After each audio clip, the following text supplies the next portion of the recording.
Olá, pós-graduando! Sou a professora Márcia Nuzek e estarei nesses vídeos representando a professora autora Rosane Coreixas Biasotto. O curso de Política Urbana enfatiza a importância da integração das políticas públicas setoriais para o desenvolvimento dos territórios municipais e apresenta os principais instrumentos de planejamento e gestão democrática das cidades, que foram instituídos a partir da década de 80.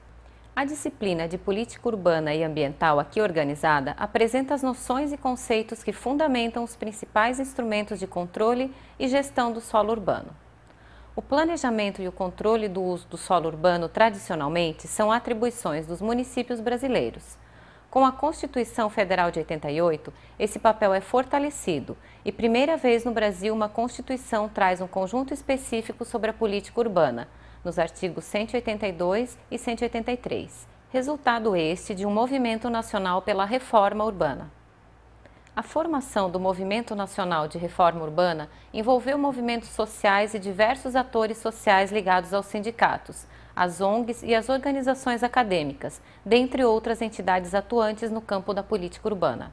Nesta videoaula, iremos abordar os seguintes aspectos. 1. Contexto urbano por trás das leis. 2. A função social da cidade como estratégia de enfrentamento das desigualdades sociais e territoriais. 3. Os desafios da agenda urbana. 4. Eixos estratégicos da política urbana. 5. Instrumentos de gestão social da valorização da terra urbana ou indução do desenvolvimento urbano. 6. Conteúdo e abrangência do plano diretor. 7. Instrumentos tradicionais de controle do uso e ocupação do solo urbano. 8. Inclusão territorial e acesso à moradia adequada. 1. Contexto urbano por trás das leis.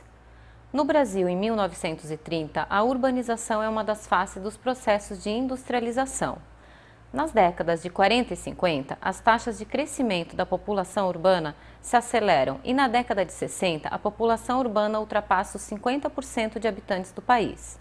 A urbanização acelerada, que acompanha a industrialização, sobretudo na região sudeste, gerou uma rede urbana complexa. Atualmente, a expansão de processos de urbanização ocorre também nas regiões do centro-oeste e norte do país. De acordo com o censo do IBGE de 2010, a população está distribuída em 27 unidades da federação e 5.565 municípios.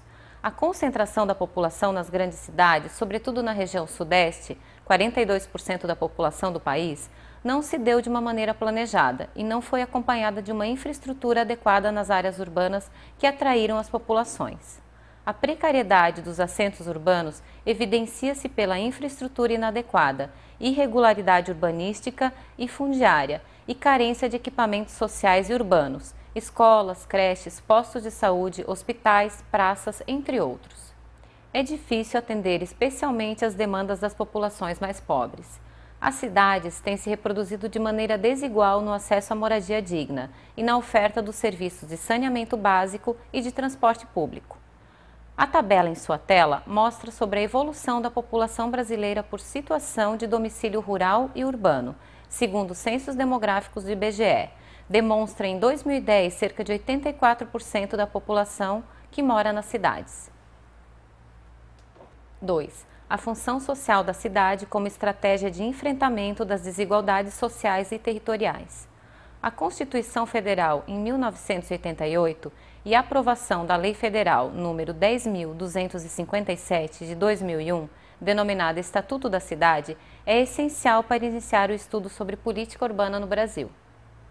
A Constituição Federal de 88 representa um marco histórico na reconstrução da democracia brasileira e no fortalecimento da autonomia municipal.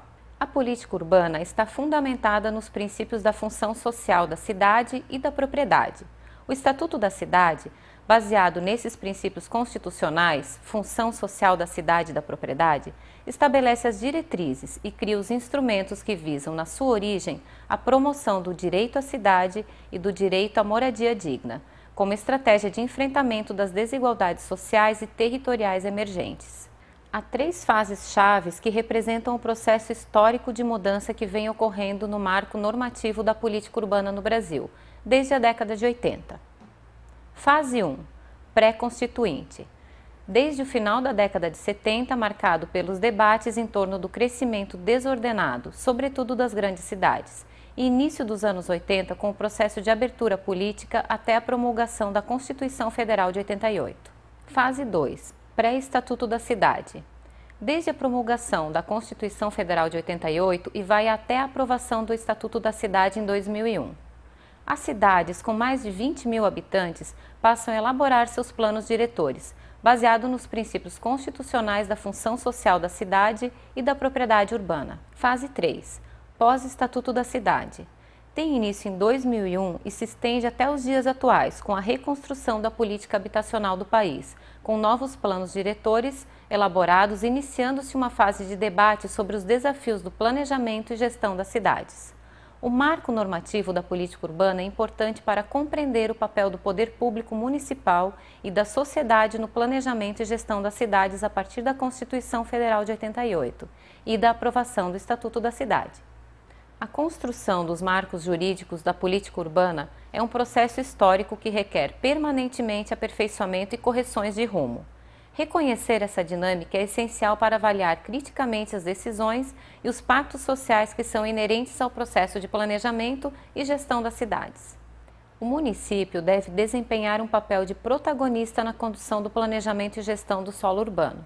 A questão central, reforçada pelo Estatuto da Cidade, é a democratização da política urbana. As diretrizes e instrumentos tecnicamente viáveis não são suficientes se a sociedade não participar diretamente das definições de prioridades e não exercer maior controle social sobre decisões de governo que afetam seu cotidiano e seus direitos. 3. Os desafios da agenda urbana. A integração de políticas públicas setoriais é um desafio para a promoção do desenvolvimento urbano, para garantir o direito à cidade e à moradia digna. A sustentabilidade social, ambiental e econômica nas cidades, por meio das políticas públicas integradas no território, requer a instalação de sistemas de mobilidade e transportes públicos coletivos, a universalização dos serviços de saneamento básico, a proteção do patrimônio ambiental, cultural e histórico e uma política habitacional de interesse social. Destaca-se para a integração das políticas públicas no território os seguintes requisitos: a articulação e a complementaridade das ações entre os entes federados na organização do território das cidades, através da provisão de infraestrutura e de serviços urbanos. O fortalecimento institucional na perspectiva de garantir o controle social na execução de políticas urbanas. A formação de parcerias entre os setores público e privado para suprir as carências existentes nas cidades e pactuar mecanismos que assegurem a própria melhoria da qualidade urbana. A priorização de ações que contribuam para o aumento da inclusão social, da qualidade de vida e da solidariedade nas cidades. O conceito de mobilidade urbana expressa uma visão ampliada sobre as necessidades de deslocamentos nas cidades que eram vistos apenas sob a ótica dos meios de transporte rodoviário. Atualmente, dá-se maior profundidade às especificidades e às necessidades diferenciadas das pessoas e seus movimentos cotidianos, incluindo os deslocamentos mais comuns entre a moradia, o trabalho e o lazer. Os problemas urbanos comuns na maioria das cidades brasileiras demonstram a falta de integração entre os processos de crescimento e de expansão urbana e a qualidade dos meios de transporte e as formas de deslocamento nas cidades. Esse ciclo vicioso pode ser sintetizado na imagem que você vê na tela.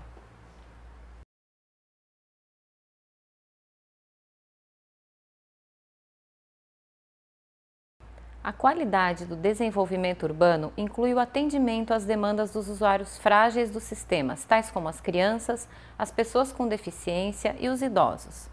Os parâmetros utilizados na Política Nacional de Mobilidade e Transporte Urbano já consideram as especificidades das cidades médias e pequenas, onde as pessoas se locomovem muitas vezes a pé, sobre lombos de animais e em vias inadequadas.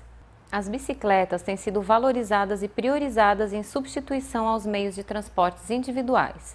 A maximização e complementaridade entre as atividades urbanas devem ser consideradas no planejamento do uso e ocupação do solo, visando a maior proximidade entre o trabalho e as moradias, já que as grandes distâncias a serem percorridas nas cidades geram muitas vezes maiores custos e maior tempo de deslocamento. A dimensão ambiental associada ao saneamento básico inclui como requisito essencial ao desenvolvimento urbano e ambiental, além do abastecimento da água e para o tratamento do esgoto, a drenagem das águas pluviais e o destino final dos resíduos sólidos, lixo. O que se observa é que no planejamento das cidades é preciso reservar áreas públicas, tanto para as caixas d'água, estações elevatórias de tratamento de água e esgoto, como para implantação de aterros sanitários e soluções alternativas, que possam mitigar impactos ambientais gerados pelo destino final dos resíduos sólidos. A limpeza urbana, de maneira geral, incluindo o tratamento dos resíduos sólidos, assumiu um papel de destaque nas políticas urbanas e ambientais, que reforçam o combate da veiculação de doenças e promove a saúde pública.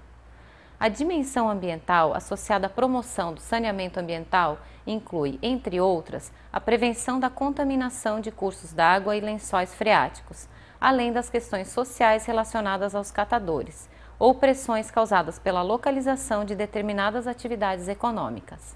As diretrizes e as regras da Política Nacional de Proteção do Patrimônio Ambiental, Cultural e Histórico são instituídas por um conjunto de extensão de normas específicas. Algumas têm impacto direto sobre a regulação do uso e ocupação do solo urbano e geram tratamentos diferenciados de determinadas parcelas do território urbano. A integração das políticas urbana e ambiental figura ainda como um desafio. A ocupação de áreas ambientalmente frágeis ou protegidas como reserva de mananciais de abastecimento de água está tanto na pauta da política urbana como na política ambiental.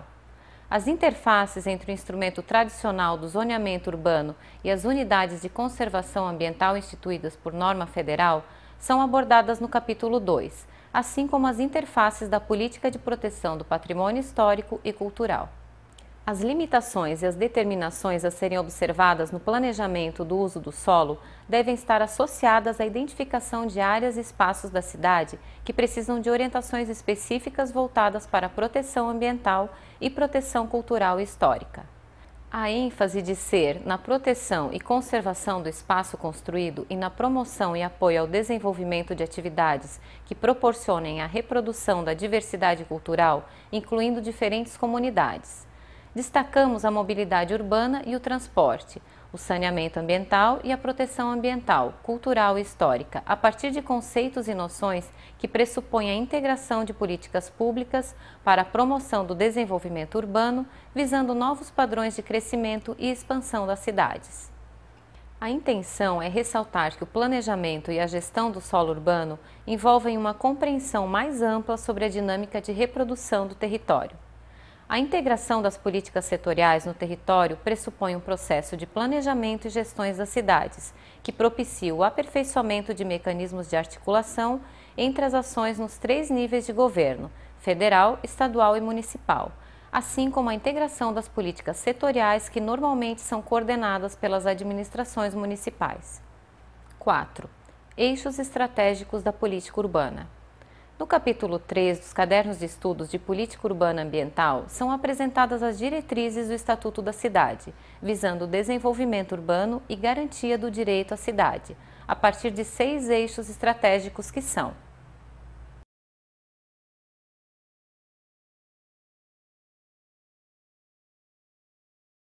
cidades sustentáveis e o direito à terra urbanizada, gestão democrática e controle social, preservação do patrimônio ambiental, cultural e histórico, desenvolvimento urbano e a integração do território municipal, gestão social da valorização da terra urbana, organização do território e capacidade da infraestrutura. Vamos conhecer melhor cada um desses 6 eixos estratégicos da política urbana? Cidades sustentáveis e direito à terra urbanizada. A terra urbanizada é condição essencial para garantir a moradia digna na cidade. Ampliação do acesso à terra urbanizada, muitas vezes, requer a revisão e simplificação da legislação urbanística. A simplificação das normas urbanísticas visa a inclusão territorial, por meio da redução dos custos e aumento da oferta dos lotes e unidades habitacionais, para que as normas tradicionais de controle do uso e ocupação do solo não reproduzam um padrão de cidade que muitas vezes inviabiliza soluções alternativas de moradia. O município deve prever normas especiais de urbanização, uso e ocupação do solo e edificação que estejam compatíveis com a situação socioeconômica da população. Organização do território e a capacidade da infraestrutura. O planejamento das cidades deve orientar a distribuição da população no território e a localização de atividades econômicas, visando equidade na oferta de equipamentos e serviços urbanos e prevenção de impactos negativos sobre o meio ambiente urbano.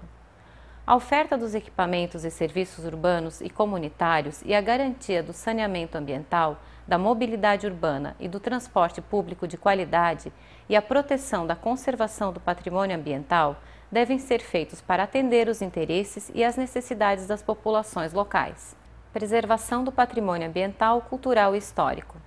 A proteção, preservação e recuperação do meio ambiente natural e construído, do patrimônio cultural, histórico, artístico, paisagístico e arqueológico figura como orientação estratégica para a aplicação de diferentes instrumentos da política urbana. Desenvolvimento urbano e integração do território municipal. A política urbana, de acordo com o EC, inclui a adoção de padrões de produção de bens de consumo e orientações para a expansão urbana, que devem ser compatíveis com os limites da sustentabilidade ambiental, social e econômica que abrange todo o território municipal. Gestão social da valorização da terra urbana. Entre as diretrizes do EC, que fundamentam a regulamentação de instrumentos denominados como de indução do desenvolvimento ou de gestão social da valorização da terra, destacam-se as diretrizes que se referem aos processos de valorização fundiária decorrentes da dinâmica do mercado imobiliário local.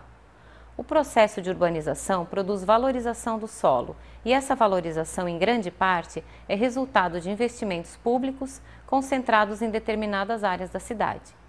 As diretrizes do EC, que visam a distribuição dos ônus e benefícios da urbanização, têm como objetivo principal combater a ação especulativa de imóveis urbanos ociosos que sejam prejudiciais ao desenvolvimento urbano. A ideia principal é criar condições favoráveis à ocupação de imóveis vazios ou subutilizados em áreas com melhores condições de infraestrutura urbana, retomando a disposição prevista no artigo 182 da Constituição Federal de 88. Gestão democrática e controle social. A participação social é compreendida como pilar fundamental do processo de planejamento e gestão das cidades. Reafirma-se por meio de participação da população e de associações representativas dos vários segmentos sociais na formulação, execução e acompanhamento de planos, programas e projetos de desenvolvimento urbano. 5. Instrumentos de gestão social da valorização da terra urbana ou indução do desenvolvimento urbano. Os instrumentos da política urbana contidos no Estatuto da Cidade requerem a incorporação de novos conteúdos e significados aos mecanismos de controle do uso e ocupação do solo, o que exige a revisão da legislação urbanística tradicionalmente adotada pelas administrações municipais. Tais instrumentos são abordados no capítulo 3 dos cadernos de estudos em dois grupos. Grupo 1. Instrumentos que interferem diretamente no mercado de terras urbanas. Grupo 2. Instrumentos complementares às normas de controle do uso e ocupação do solo, que em geral são utilizadas nos municípios. Lei do Saneamento Urbano, Lei do Uso e Ocupação do Solo Urbano e Lei de Parcelamento do Solo Urbano. 6. Conteúdo e abrangência do Plano Diretor. O Estatuto da Cidade reforça a importância do Plano Diretor como instrumento básico da política urbana a ser aprovado por lei municipal, para regulamentar os instrumentos de planejamento e gestão das cidades. Deve conter as orientações necessárias ao desenvolvimento e expansão urbana.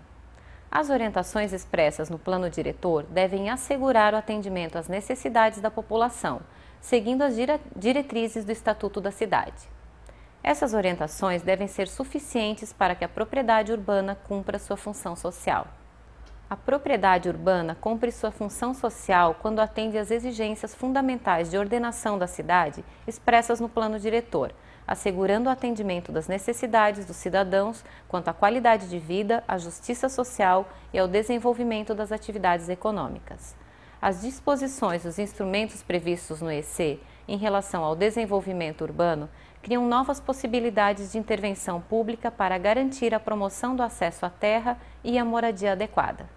O plano diretor é um instrumento privilegiado para induzir a ocupação de áreas vazias ou subutilizadas, orientar a captura e a redistribuição da valorização fundiária gerada por investimentos públicos, assim como orientar a regularização fundiária e reserva de terras urbanas para habitação de interesse social.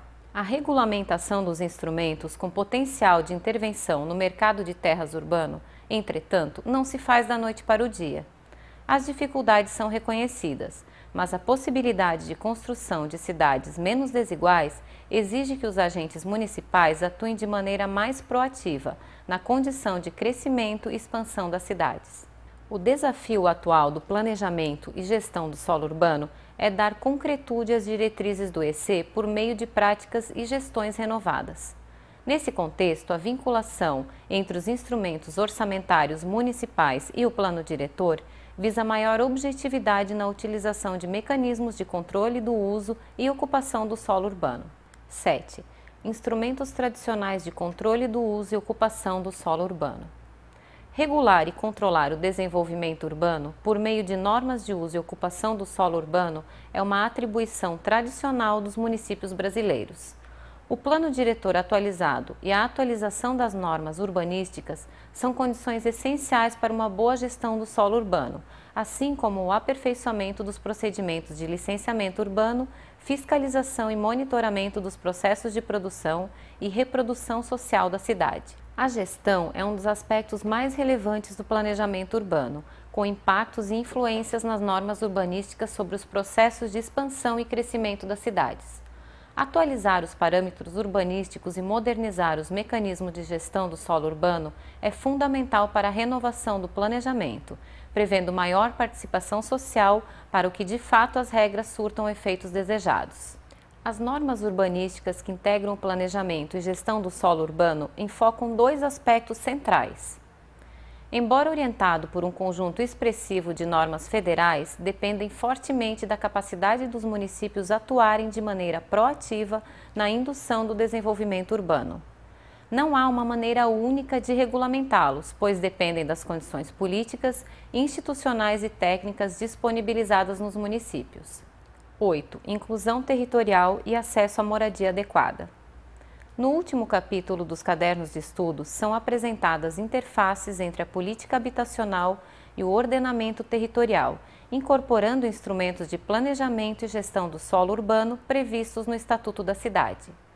O objetivo é evidenciar as relações entre o Sistema Nacional de Habitação de Interesse Social, SNHIS, e o planejamento e gestão das cidades, visando a inclusão territorial e social por meio da promoção da moradia digna. O SNHIS foi regulamentado pela Lei Federal nº 11.124, de junho de 2005, com o objetivo de responder às necessidades habitacionais da população de menor renda e viabilizar investimentos para o desenvolvimento de programas e projetos habitacionais. O sistema integra o Fundo Nacional de Habitação de Interesse Social, FNHIS, o Conselho Gestor e o Plano Nacional de Habitação de Interesse Social, PLA-NHAB, e pressupõe a adesão dos estados e dos municípios. O SNHIS, além de estruturar o gerenciamento dos programas de habitação, prevê a atuação integrada dos diferentes agentes sociais, que desempenham funções ativas no desenvolvimento do setor habitacional. Uma moradia adequada depende tanto da tipologia das edificações e da qualidade construtiva das unidades habitacionais, como das condições de sua inserção na cidade. Muitas vezes, uma moradia adequada em relação às suas características construtivas ao estado físico de conservação da unidade habitacional, porém, a sua localização pode representar uma situação de inadequação ou precariedade por falta de saneamento básico e dificuldade de acesso aos equipamentos urbanos, assim como não pode proporcionar plenamente condições de acesso ao lazer ou aos postos de trabalho. Desde meados da década de 90, o déficit habitacional é uma questão central para o redesenho da política habitacional no Brasil. O último capítulo dos cadernos de estudo é reservado para apresentar de maneira geral esse debate, destacando algumas categorias que foram, ao longo das últimas décadas, sendo incorporadas ao marco normativo da política urbana e habitacional. Além do déficit habitacional, que está relacionado mais ao cálculo quantitativo de novas moradias devido ao crescimento populacional, passaram a ser incorporadas aos programas habitacionais o dimensionamento ou as estimativas das moradias consideradas como inadequadas, seja em relação ao acesso à infraestrutura básica e serviços públicos, como em relação ao padrão de densidade populacional ou irregularidade fundiária. Não existe, portanto, uma única conceituação do que é uma moradia adequada. A qualificação da adequação está relacionada à visão de mundo e à concepção da cidade. O planejamento do setor habitacional depende de um amplo debate sobre a condução da política urbana, assim como da capacidade de gestão da política urbana por meio da produção de indicadores adequados ao seu monitoramento. Para finalizar, vale destacar que, ainda que seja longa e árdua a caminhada, há um campo de possibilidades para as ações voltadas para a inclusão territorial e a garantia do direito à moradia e o direito à cidade no Brasil através do aperfeiçoamento e aprimoramento dos instrumentos de planejamento e gestão das cidades. O debate em torno da política urbana é interdisciplinar, envolve diversos conhecimentos e diversos atores sociais. O curso de Política Urbana, embora pretenda apresentar sua amplitude, não se propõe a esgotar todas as possibilidades de reflexão e abordagens possíveis. A política urbana é um tema vivo, uma questão social em disputa, um campo em permanente construção. Bons estudos!